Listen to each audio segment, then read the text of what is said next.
Hello दोस्तों, refix India के YouTube channel पे आपका फिर से स्वागत है। तो दोस्तों, आज की वीडियो में हम बात करेंगे। हमारे पास सेट है एमआई कंपनी का, जिसके अंदर प्रॉब्लम है ये हमारे पास नो पिक्चर की कंडीशन में अब ये आया है। तो फिलहाल इसके अंदर सबसे पहले मैं आपको दिखा देता हूँ इसके अंदर जो पैनल लगा हुआ है कौन सी कंपनी का पैनल है। यहाँ पे अगर आप देखेंगे तो ये इनोलेक्स कंपनी का पैनल है, और अगर आप यहाँ पे देखेंगे तो ये पैनल का नंबर है। यहाँ पे आप ये देख सकते हैं, पैनल का पार्ट नंबर यहाँ पे है। तो अभी क्या है कि इस पैनल के अंदर हमारे को नो पिक्चर की कंडीशन मिली है। तो देखिए, इस कंडीशन में हम पैनल को किस तरीके से चेक करेंगे, किस तरीके से इसको रिपेयर करेंगे, ये सारी चीज़ें इस वीडियो के अंदर मैं आपको बताने वाला हूँ। बेसिकली ये जो पैनल है हमारा नॉन जीआईपी पैनल रहने वाला है, क्योंकि ये 40 इंची का सेट है, और 40 इंची के सेट में ज़्यादातर नॉन जीआईपी पैनल हमारे को देखने को मिलते हैं। तो अभी जो इस पैनल के अंदर प्रॉब्लम है उसको हम डायग्नोज करेंगे और देखते हैं क्या प्रॉब्लम हमारे को मिलती है। अगर आपके पास भी इस तरीके के सेट आते हैं और रिपेयर करने में प्रॉब्लम आती है, तो आप हमारी ट्रेनिंग को ज्वाइन कर सकते हैं। ट्रेनिंग ज्वाइन करने के लिए नीचे दिए कॉन्टैक्ट नंबर पर कॉन्टैक्ट कर सकते हैं, जिसमें आपको कंप्लीट प्रैक्टिकली आपको बताया जाएगा किस तरीके से हम पैनल को चेक करते हैं। डीसी टू डीसीआईसी का सीमेटिक किस तरीके से आप रीड कर सकते हो, कैसे आपको पता चलेगा कौन सा सर्किट कहाँ पर है। ये सारी चीज़ें हम अपनी ट्रेनिंग के अंदर बताते हैं। तो अगर आपका दिल्ली आना पॉसिबल नहीं है तो ऑनलाइन ट्रेनिंग भी आप ले सकते हैं। ऑनलाइन ट्रेनिंग भी हमारी अवेलेबल है, जो कि पूरी लाइव क्लासेस रहती है। इसके अंदर हमारी कोई रिकॉर्डेड क्लासेस नहीं है, पूरी लाइव क्लासेस रहती है। उसके अंदर आप क्वेश्चन आंसर सब चीज़ कर सकते हैं। तो अगर आप ऑनलाइन ट्रेनिंग लेना चाहते हैं तो ऑनलाइन के लिए आप एनरोल कर सकते हैं। कॉन्टैक्ट करें, नीचे दिए गए कॉन्टैक्ट नंबर पे। तो चलिए स्टार्ट करते हैं। सबसे पहले हम यहाँ पे देखते हैं। यहाँ पे अगर आप देखेंगे तो ये जो पीसीबी है, इस पीसीबी के ऊपर अगर हम देखते हैं सबसे पहले पावर देके, तो सेट को हम ऑन करते हैं। और यहाँ पे हम सेट को ऑन करते हैं, तो ऑन करने के बाद यहाँ पे देखेंगे तो हमारी बैकलाइट जल गई है, सेट हमारा ऑन हो गया है। तो अगर आप यहाँ पे देखेंगे तो ये जो पैनल है ये हमारा देख सकते हैं नो पिक्चर की कंडीशन में है। और ये हमारा जो पैनल है, सॉरी, ये हमारा जीआईपी पैनल है, नॉन जीआईपी नहीं है, क्योंकि काफ़ी सारे पैनल इस तरीके के नॉन जीआईपी में भी आते हैं। तो अभी ये हमारा जीआईपी पैनल है। तो यहाँ पे अगर आप देखेंगे तो यहाँ पे जो है ये फ्रेमलेस सेट में लगा हुआ है। तो फ्रेमलेस के अंदर देख सकते हैं यहाँ पे हमारे को कोई भी कॉफ नज़र नहीं आ रही है। तो इसका मतलब ये पैनल जो है वो जीआईपी है। तो चलिए देखते हैं, अभी इसको चेक करते हैं। तो मल्टीमीटर को सेट कर लेते हैं डीसी वोल्ट की रेंज पे, और डीसी वोल्ट की रेंज पे सेट करने के बाद जब हम इसको चेक करेंगे तो स्टेप बाय स्टेप देखते हैं क्या प्रॉब्लम हमारे को इसके अंदर मिलेगी। तो यहाँ पे जो हम देखते हैं, सबसे पहले हमारे को यहाँ पे 12 वोल्ट की सप्लाई देखने को मिल रही है। 12 वोल्ट की सप्लाई बिल्कुल ओके है, जो कि हमारे बोर्ड से आ रही है। और देखिए, ये जो 12 वोल्ट की सप्लाई है दोस्तों, ये 12 वोल्ट की सप्लाई मान जाती है डीसी टू डीसी सर्किट में। तो यहाँ पे देखेंगे डीसी टू डीसी सर्किट लगा हुआ है। यहाँ पे अगर आप देखेंगे तो लेवल शिफ्टर लगा हुआ है। और यहाँ पे अगर आप देखेंगे तो ये हमारी टीकॉन आईसी लगी हुई है, और ये हमारी रोम आईसी है। तो रोम आईसी के अंदर सबसे पहले हम वोल्टेज चेक करते हैं। 3.3 वोल्ट हमारा ओके है। तो 3.3 वोल्ट ओके होने के बाद अगर हम और भी वोल्टेज अगर चेक करेंगे तो यहाँ पे अगर हम देखते हैं तो 3.3 वोल्ट की सप्लाई हमारी बिल्कुल परफेक्ट तरीके से बन रही है इसके अंदर। और यहाँ पे दोबारा से सेट को ऑन करते हैं, सेट बंद हो गया है। तो इसको दोबारा से स्टार्ट कर लेते हैं। तो ये हमारा सेट ऑन हो गया है, और यहाँ पे हमारा जो 3.3 वोल्ट था वो बिल्कुल परफेक्ट तरीके से बन रहा था। और यही वोल्टेज जो जाती है हमारी टीकॉन आईसी में भी जाती है। तो अगर आप यहाँ पे देखेंगे 1.2 वोल्ट हमारी टीकॉन आईसी में जा रहा है, और यहाँ पे देखेंगे तो 3.3 वोल्ट भी हमारा टीकॉन आईसी के अंदर मिलेगा। यहाँ पे देख सकते हैं 3.3 वोल्ट हमारा ओके है। तो ये जो आईसी है हमारी, यहाँ पे अगर आप देखेंगे तो ये हमारी टीकॉन आईसी है। टीकॉन आईसी को काम करने के लिए वोल्टेज चाहिए 3.3 वोल्ट, 1.2 वोल्ट। तो दोनों वोल्टेज इसको मिल गया है। उसके बाद देखिए दोस्तों, हमारी जो ये डीसी टू डीसी सर्किट है, ये हमारी गेट पल्स जनरेट करने का काम करती है, जिससे कि क्या होता है हमारा सबसे पहले एवीडीडी वोल्टेज हमारा बनता है। तो अगर आप यहाँ पे देखेंगे तो एवीडीडी का सर्किट यहाँ पे है, जिसके अंदर यहाँ पे एक आपको डायोड मिलेगा और एक बूस्ट कॉइल मिलेगी। यहाँ पे अगर मैं वोल्टेज चेक कर रहा हूँ तो मुझे यहाँ पे 12 वोल्ट की सप्लाई देखने के लिए मिल रही है। अब यहाँ पे देखिए 12 वोल्ट की सप्लाई जब हमारे को देखने को मिल रही है, तो इस कंडीशन में क्या है कि हो सकता है कि हमारी गेट लाइन शॉर्ट हो गई हो, तब भी इस तरह की कंडीशन रहती है, क्योंकि हमारी जो लेवल शिफ्टर आईसी है। जब लेवल शिफ्टर आईसी का आउटपुट का लोड जब बढ़ जाएगा, एम्पियर बढ़ जाएगा, तो ये हमारी प्रोटेक्शन मोड में चली जाएगी, जिससे कि क्या होगा, डीसी टू डीसी आईसी भी हमारी काम करना बंद कर देगी। क्योंकि क्या होगा कि अगर ये पावर कंजप्शन कम लेगी तो इसके अंदर जो कंपैरेटर आईसी लगी होती है वो इसको प्रोटेक्शन में भेज देगी, यानी कि इसको काम करना बंद कर देगी। क्योंकि क्या होता है कि इसके ऊपर जब हमारा लोड बढ़ेगा, जब हमारी गेट सर्किट शॉर्ट हो जाते हैं, गेट लाइनें शॉर्ट हो जाती हैं, तो इसके ऊपर क्या होता है, लोड बढ़ जाता है। जब ये लोड बढ़ जाएगा तो ओवर वोल्टेज प्रोटेक्शन में चला जाएगा या फिर ओवर करंट प्रोटेक्शन में चला जाएगा, जिससे कि हमारा ये जो डीसी टू डीसी आईसी है कोई भी वोल्टेज को बूस्ट नहीं करेगी। तो अभी अगर मैं आपको दिखा रहा हूँ, तो यहाँ पे हमारे को वोल्टेज जो मिलना चाहिए, यहाँ पे 17-18 वोल्ट की सप्लाई मिलनी चाहिए, जो कि एवीडीडी वोल्टेज रहती है। लेकिन अभी हमारे को जो वोल्टेज यहाँ पे मिल रही है वो कोई भी वोल्टेज यानी कि नहीं मिल रही है। तो 12 वोल्ट की सप्लाई है, जो कि हमारी डायरेक्ट आ रही है। अब यहाँ पे हमारी गेट पल्स जब बनती है तभी हमारा ये पूरा सर्किट काम करना स्टार्ट करता है। तो अभी क्या है कि हमारे को स्टेप बाय स्टेप ये चीज़ देखनी पड़ेगी कि क्या कंडीशन है इसके अंदर।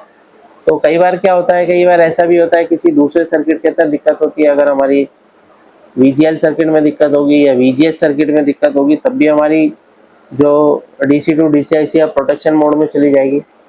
तो अभी क्या है कि हमारे को ये सब चीज़ें सीमेटिक के द्वारा देखना पड़ता है। तो सीमेटिक में अगर हम देखते हैं तो ये हमारा आईसी है, आईसी का नंबर है IN518। तो अगर हम इसके सीमेटिक में देखते हैं तो यहाँ पे से क्या है कि हमारा जो वोल्टेज है, सबसे पहले एवीडीडी के लिए हमारी यहाँ पे गेट पल्स बनती है, जो कि यहाँ से हमारी सप्लाई यहाँ पे जा रही है, यानी कि इसके अंदर एक मोसफेट कंबाइंड रहता है, जो कि यहाँ पे हमारी गेट पल्स बनाता है, जिससे कि हमारी वोल्टेज यहाँ पे बूस्ट होनी चाहिए। तो जब तक वो मोसफेट ड्राइव नहीं करेगा तब तक यहाँ पे वोल्टेज नहीं बनेगी। अब क्या है कि इसके अलावा और भी चीज़ हमारे को चेक करनी पड़ेगी। तो यहाँ पे अगर आप देखेंगे तो ये हमारा डबल डायोड लगाकर बनाया जाता है। ये हमारे 2 डायोड है। तो यहाँ पे एक सर्किट बनाया जाता है, एक चार्ज पंप सर्किट होता है एक हमारा, जो कि वोल्टेज को बूस्ट करने के लिए काम करता है। दूसरा हमारा वीजीएल के लिए बनाया जाता है। तो अगर मैं सीमेटिक के अंदर देख रहा हूँ तो यहाँ पे अगर आप देखेंगे तो ये हमारा वीजीएल के लिए सर्किट बना हुआ है और ये पिन इसकी ग्राउंड है। यहाँ से अगर आप देखेंगे तो ये सर्किट हमारा जा रहा है इस रेजिस्टेंस के द्वारा, और ये जो वोल्टेज हमारी जाती है सीधी आईसी के अंदर जाती है।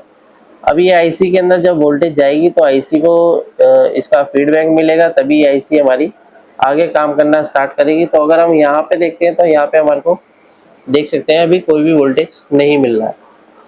तो जब भी हम काम करते हैं तो जब तक हमारे पास सीमेटिक नहीं रहता है तो सीमेटिक के बगैर काम करना बहुत मुश्किल हो जाता है।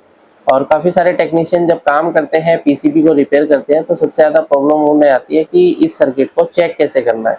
तो ये सारी चीज़ें मैं अपने ट्रेनिंग के अंदर बताता हूँ, किस तरीके से आप इस सर्किट को चेक कर सकते हैं और रिपेयर कर सकते हैं प्रॉपर तरीके से। अभी यहाँ पे अगर हम देख पा रहे हैं तो यहाँ से ये जो सर्किट है ये हमारा एक रेजिस्टेंस लगी हुई है, जो कि यहाँ पे लो वैल्यू की होती है, 0 ohms की रेजिस्टेंस है ये। और यहाँ से जो सर्किट है ये हमारा इस आईसी में भी जा रहा है, इस आईसी को फीडबैक देने के लिए, और यहीं से पॉइंट पे से जा रहा है हमारे इस आईसी के अंदर। तो ये आईसी जो है यहाँ पे भी अगर हम देखेंगे तो यहाँ पे एक रेजिस्टेंस लगी हुई है। तो इस रेजिस्टेंस पे भी हमारे को कोई भी वोल्टेज जो है देखने के लिए नहीं मिल रहा है। तो देखिए, अगर आप सीमेटिक के द्वारा काम करेंगे तो आपको परफेक्शन पता लगेगी किस तरीके से हम इसको रिपेयर करेंगे। तो यहाँ पे क्या है, हम इसको चेक करते हैं। फिलहाल ये हम ट्रैक को चेक करेंगे और ट्रैक को चेक करने के बाद हम इसके अंदर देखते हैं क्या रहता है। तो मल्टीमीटर को हम सेट कर लेते हैं कंटिन्यूटी की पॉइंट पर। तो यहाँ से अगर हम देखते हैं तो ये हमारा वीजीएल का सर्किट है और ये हमारा एक पीएफ लगा हुआ है। और इस पीएफ से अगर हम देखेंगे तो इस रेजिस्टेंस में ये कनेक्शन जा रहा होगा, ये देख सकते हैं।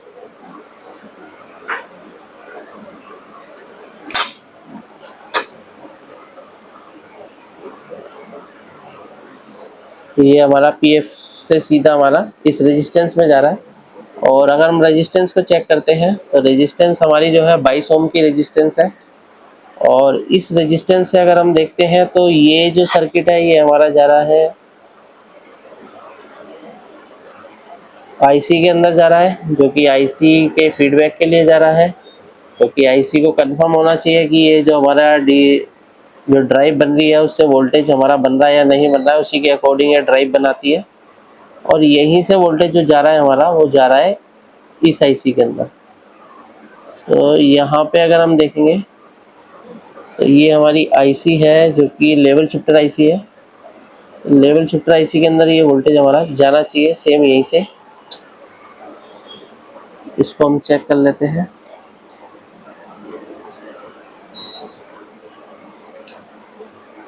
ये देख सकते हैं यहाँ से आ रहा है, ये ट्रैक आ रहा है हमारा, इस ट्रैक से हमारा ये जा रहा है सीधा आईसी के अंदर।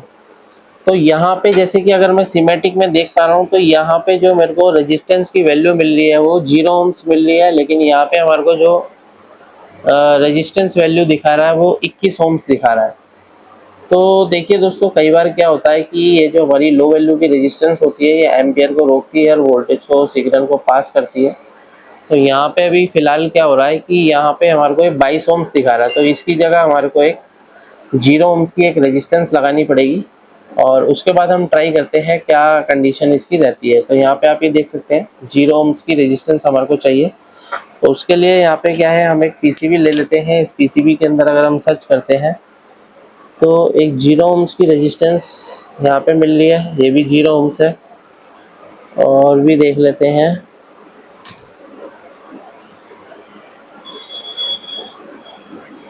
तो फिलहाल हमारे को 0 ओम्स की रेजिस्टेंस यहाँ पे मिल रही है, तो यहीं से निकाल के लगाते हैं हम। ये 0 ओम्स की रेजिस्टेंस है। तो इस रेजिस्टेंस को हम सबसे पहले रिप्लेस करके देखते हैं, और ये जब हम रिप्लेस करते हैं तो हमारे को थोड़ा सा ध्यान में ये देना है कि ये प्रॉपर तरीके से हमारे को चेंज करनी है। क्योंकि कई बार क्या होता है, जब हम किसी भी रेजिस्टेंस को रिप्लेस करते हैं तो रेजिस्टेंस एयर के प्रेशर से भाग जाती है। तो इसके लिए आपकी हेड स्किल अच्छी होनी चाहिए। तो यहाँ से हम इस रेजिस्टेंस को रिप्लेस करते हैं। दोस्तों यहाँ पे क्या होता है कि रेजिस्टेंस की एक एक वैल्यू से हमारे को कई बार वेरिएशन देखने को मिलता है, जिसकी वजह से आपका पैनल नो पिक्चर कंडीशन में भी जा सकता है। लेकिन उसको आपको बारीकी से अगर चेक करना है तो सीमेटिक को रीड करना सीखना पड़ेगा। तो ये मैंने यहाँ से निकाल दिया है, इसको हम यहाँ पे साइड में रखते हैं और यहाँ से इस रेजिस्टेंस को निकालते हैं। तो ये जो रेजिस्टेंस है ये हम स्क्रैप पीसीबी में से निकाल रहे हैं। तो यहाँ से हम इसको निकाल के इस जगह प्लेस करेंगे जहाँ से हमने इसको निकाला था, इस तरीके से।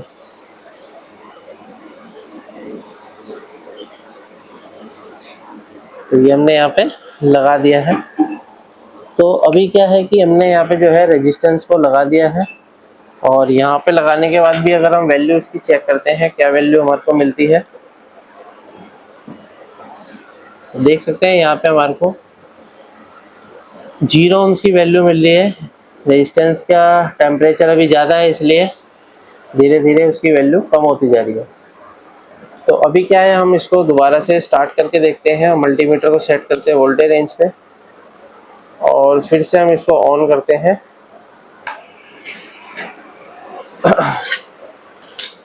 और ऑन करके देखते हैं क्या कंडीशन रहती है। तो यहाँ पे सबसे पहले हम वोल्टेज चेक करेंगे। देखिए यहाँ पे हमारे को वोल्टेज मिलना चाहिए।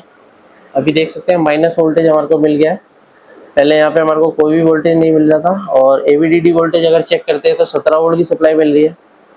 तो यहाँ पे अगर आप देखेंगे तो दोस्तों यहाँ पे वोल्टेज में देख सकते हैं कितना, मतलब वैल्यू की वजह से कितना वेरिएशन हमारे को मिल रहा है, यानी कि डीसी टू डीसी इसकी पूरी प्रोटेक्शन मोड में जा रही है। तो अभी क्या है, हमारी सभी वोल्टेज जो है बन गई है। यहाँ पे देखेंगे तो हमारा एवीडीडी वोल्टेज बन रहा है। एवीडीडी के बाद अगर हम चेक करते हैं तो यहाँ पे हमारा वीजीएच वोल्टेज भी ओके है, वीजीएल वोल्टेज भी ओके है, आपने देख ही लिया। तो ये हमारी सभी वोल्टेज जो है ओके है। अगर हम इसकी पिक्चर चेक करते हैं, पिक्चर की क्या कंडीशन है, तो यहाँ पे क्या है हमारे को देखना है, ये देख सकते हैं पिक्चर की कंडीशन में बिल्कुल परफेक्ट है। अभी ये मैपिंग में है तो इसकी मैपिंग भी हम सही कर देते हैं। तो इसके लिए क्या है दोस्तों, हमारे को चाहिए एक जंपर।